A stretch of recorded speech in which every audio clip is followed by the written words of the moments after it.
Complete comigo a sequência dos profetas maiores: Isaías, Jeremias, Lamentações, Ezequiel e Daniel. Você deve ter respondido.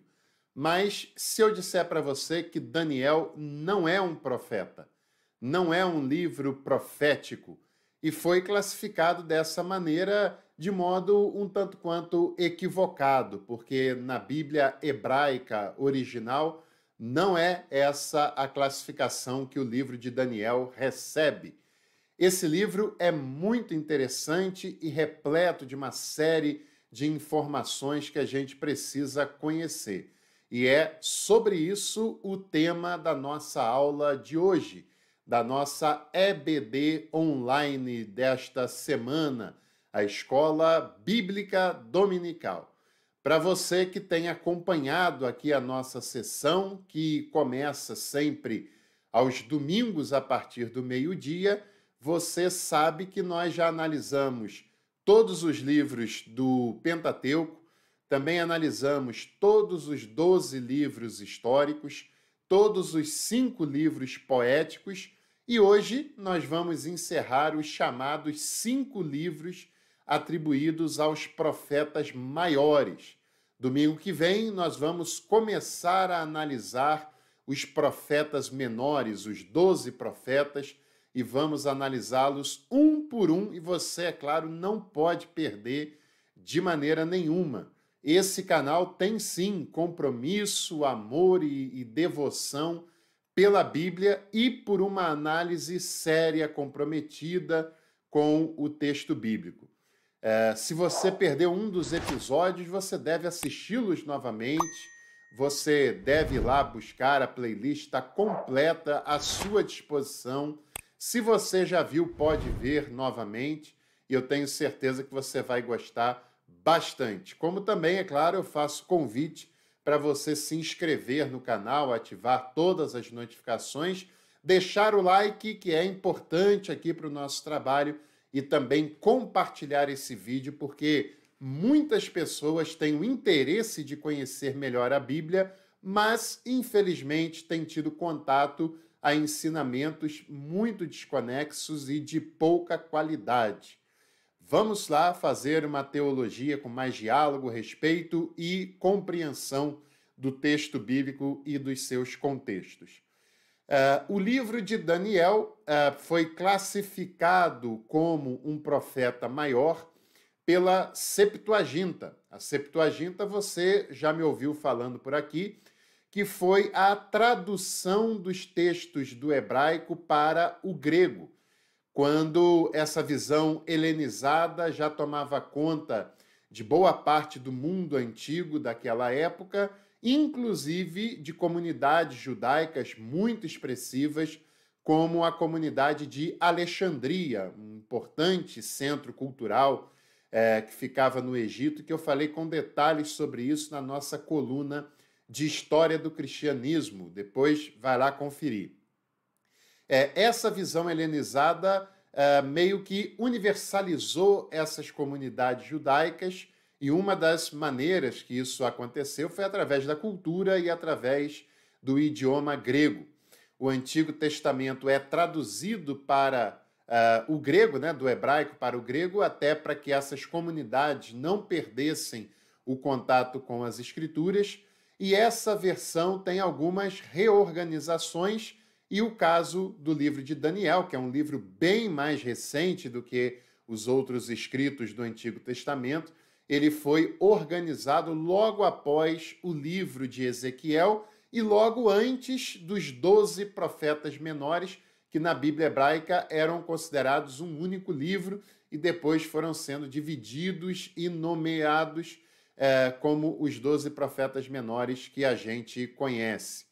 Na Bíblia hebraica, o livro de Daniel não se classifica entre os profetas, nem entre os profetas anteriores e nem entre os profetas posteriores.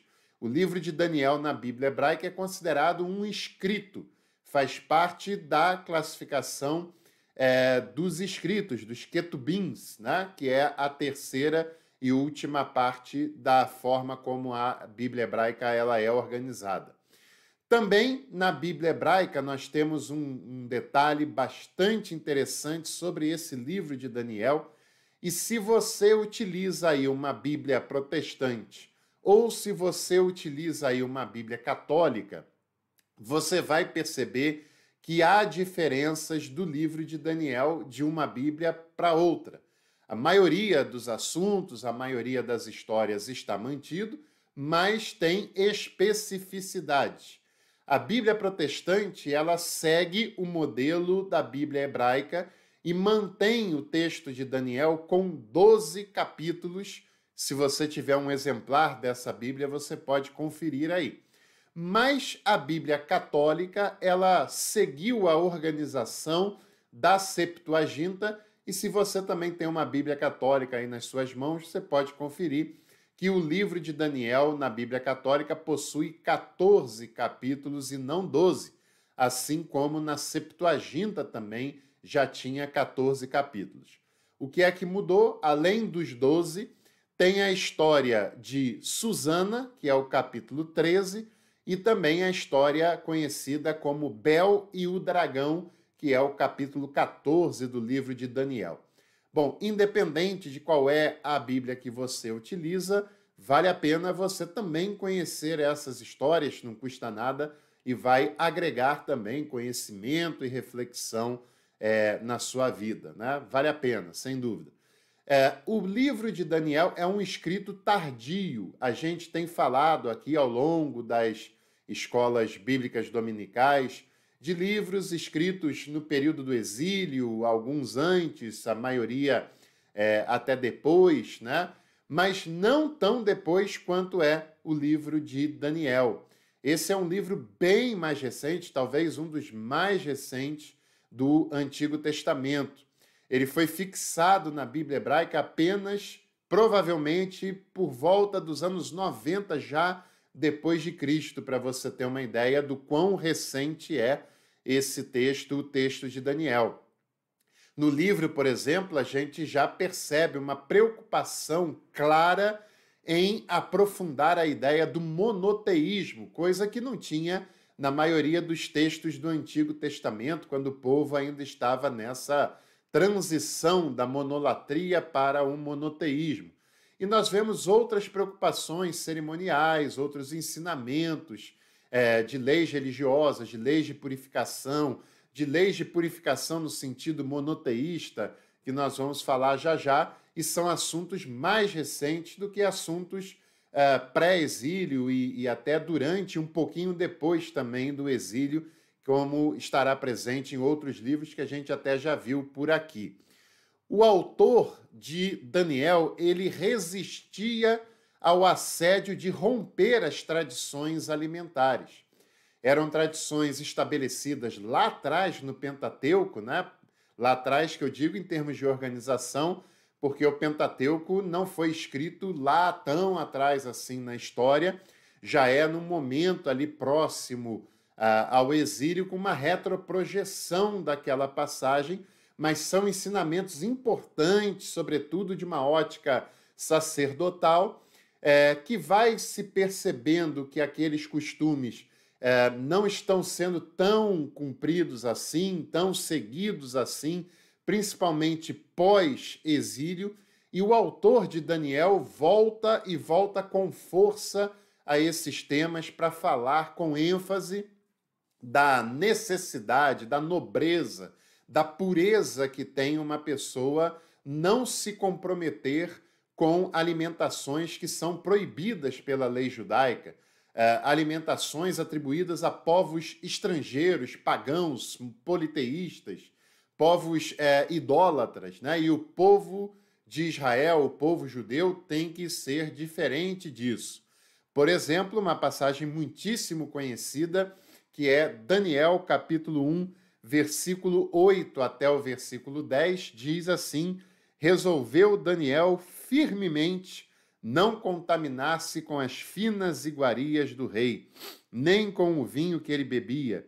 Então pediu ao chefe dos eunucos que lhe permitisse não contaminar-se. Ora, Deus concedeu a Daniel misericórdia e compreensão da parte do chefe dos eunucos, Disse o chefe dos eunucos a Daniel: Tenho medo do meu senhor, o rei, que determinou a vossa comida e a vossa bebida. Por que, pois, veria ele o vosso rosto mais abatido do que o dos outros jovens da vossa idade? Assim, poríeis em perigo a minha cabeça para com o rei. E o versículo 11 diz que Daniel chegou ao cozinheiro-chefe e lhe disse quem o chefe dos eunucos havia encarregado de cuidar de Daniel, de Ananias, Misael e Azarias. Experimenta, peço-te, os teus servos 10 dias, e que se nos deem legumes e de comer e água para beber. E aí a história vai continuando, mostrando como Daniel e os seus 3 amigos se alimentaram apenas com legumes, bebendo água, deixando de lado todos os alimentos oferecidos naquele suposto banquete, e que seriam contrários às leis de alimentação lá do Pentateuco. E aí o texto mostra que no final daqueles 10 dias, naquele período de teste, eles não só não estavam mais abatidos do que os outros, como estavam com um aspecto ainda melhor, ainda mais corado, e isso inclusive chamou a atenção do rei. O que o autor tem como intenção em contar essa história? Primeiro, que esses jovens eles foram firmes, foram devotos, foram piedosos e não aceitaram se envolver com as proibições que aquele rei estava violando da comunidade judaica. Eles não aceitaram romper com as ordenanças sagradas, resistiram, renunciaram a todo aquele banquete, a toda aquela fartura. E eles ainda, por terem honrado a Deus, por terem se mantido fiéis a Deus, ainda ficaram mais saudáveis do que os outros que comeram de tudo que havia no banquete. Essa passagem é um ensinamento para as outras pessoas para saber o seguinte, olha, temos que obedecer a Deus, mesmo que isso exija de nós determinação, vontade, dedicação, mesmo que a gente tenha que abrir mão de coisas melhores, aparentemente, porque Deus, usando o jargão mais contemporâneo, ele vai nos honrar, nos abençoar, e isso vai ser ainda melhor para a gente. É um ensinamento pedagógico que faz com que os leitores, né, as pessoas que terão acesso a esse ensinamento, tenham um incentivo de se manter fiéis diante das leis da religiosidade de Judá. E outra coisa também importante é que em todo o livro de Daniel existe uma resistência em relação à idolatria que lá na Babilônia era praticada deliberadamente. Também são encontrados no texto de Daniel palavras em grego e palavras em persa, o que mostra que o texto não foi 100% escrito em hebraico, o que revela uma época já tardia em que esse texto ele foi escrito, compilado, editado, até chegar na sua versão final, que é a versão que nós temos aí nas nossas Bíblias. O texto ele não é profético, né? O texto não é profético, embora Daniel também tenha uma percepção do seu contexto, uma percepção do seu cenário. Quando eu digo Daniel, o autor do texto, é claro, mas a preocupação do autor do texto é muito mais uma preocupação religiosa, é muito mais uma preocupação sacerdotal do que uma preocupação profética, de enxergar politicamente, socialmente e também religiosamente o seu cenário, o seu contexto, os perigos, os assédios, as ameaças desse povo, se posicionar diante do povo, condenar o que está sendo praticado equivocadamente e tal. Existe traços disso no texto de Daniel, embora a sua principal ênfase seja uma ênfase sacerdotal, uma ênfase religiosa muito maior, muito mais presente do que uma ênfase profética de fato, como nós vimos no Isaías, no Deutero-Isaías, em Jeremias e como nós vamos ver na maioria dos profetas menores. O livro de Daniel é classificado como um texto apocalíptico, né? Uma mensagem de manter a pureza espiritual do seu povo, de manter a fidelidade religiosa desse povo, mesmo diante de um opressor tão grande, tão poderoso, como era, no caso, os babilônicos, né? Mesmo eles com vários assédios à idolatria, ao rompimento das leis alimentares e por aí vai, mas mesmo assim ele quer fazer uma denúncia velada, simbólica a essas práticas e manter o povo animado, o povo firme, o povo caminhando para a fidelidade a Deus. E isso acontece no livro de Daniel de uma maneira muito clara, e todas as suas passagens são narrativas bastante didáticas, como essa que eu li sobre o jejum logo nessa primeira passagem, né? Tem outras visões, outras revelações, as chamadas semanas proféticas, que depois, já na era cristã, esses textos foram analisados de uma maneira profundamente mística e sempre apontando para um futuro, para uma realidade escatológica, que não era o ponto de vista do autor quando escreve esse texto. É um problema até bem parecido com o que acontece com o Apocalipse de João no Novo Testamento. São textos da apocalíptica, que é uma leitura que tenta manter a unidade, manter a fé, manter o ânimo do povo de Deus diante das opressões, das perseguições de um império poderosíssimo que passa por cima desse povo e do que há de mais sagrado para esse povo. E esse autor tenta manter a unidade, a constância e a fé desse povo para que eles resistam. E, é claro, diante da opressão, eles precisam usar uma linguagem simbólica, uma linguagem figurada, uma linguagem em código, para que essa perseguição não se torne ainda mais insuportável para aquele povo oprimido, né? E esses textos, depois, na história, em outros cenários, em outros contextos, esses textos são analisados de uma maneira bastante mística, e aí perde esse sentido apocalíptico e ganha uma compreensão como Nostradamus e deixados para trás, né? E aí acaba tendo perdas significativas da compreensão desses conteúdos. Nós poderíamos analisar o livro de Daniel, em 3 assuntos principais. Primeiro é a defesa do monoteísmo judaico. Já passaram do enoteísmo, da monolatria, e já estão numa concepção monoteísta de fato, né? O que vai acontecer de modo bastante tardio. Segundo ponto é a teologia da história. O autor de Daniel entende e passa para os seus leitores e para as pessoas que terão contato com esse livro a ideia de que Deus atua através da história e a história é o palco em que Deus se revela, em que Deus se manifesta. E o terceiro ponto é a mensagem de esperança. Por exemplo, vamos ler aqui o livro de Daniel, capítulo 9, do versículo 13 até o 17, que diz assim: Como está escrito na lei de Moisés, todo este mal nos sobreveio. Apesar disso, não temos implorado o favor do Senhor nosso Deus para nos convertermos das nossas iniquidades e nos aplicarmos à tua verdade. Por isso o Senhor cuidou em trazer sobre nós o mal e o fez vir sobre nós, pois é justo o Senhor nosso Deus em todas as suas obras que faz, pois não obedecemos à sua voz. Na verdade, ó Senhor nosso Deus, que tiraste o teu povo da terra do Egito com mão poderosa e a ti mesmo adquiriste renome, como hoje se vê. Temos pecado e procedido perversamente.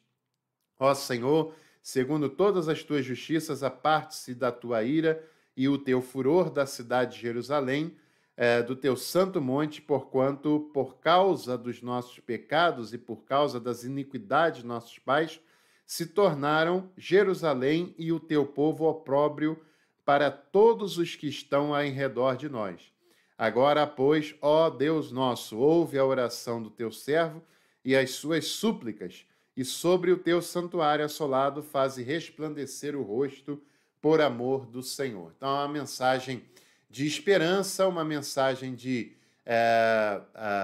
admitir o erro, admitir o pecado, se arrepender e clamar pela bondade de Deus que traz esperança. O capítulo 1 de Daniel fala sobre o jejum, o capítulo 2 apresenta a estátua simbólica lá da Babilônia. O capítulo 3 fala sobre os jovens na fornalha. O capítulo 4 sobre o sonho que eles têm com a árvore.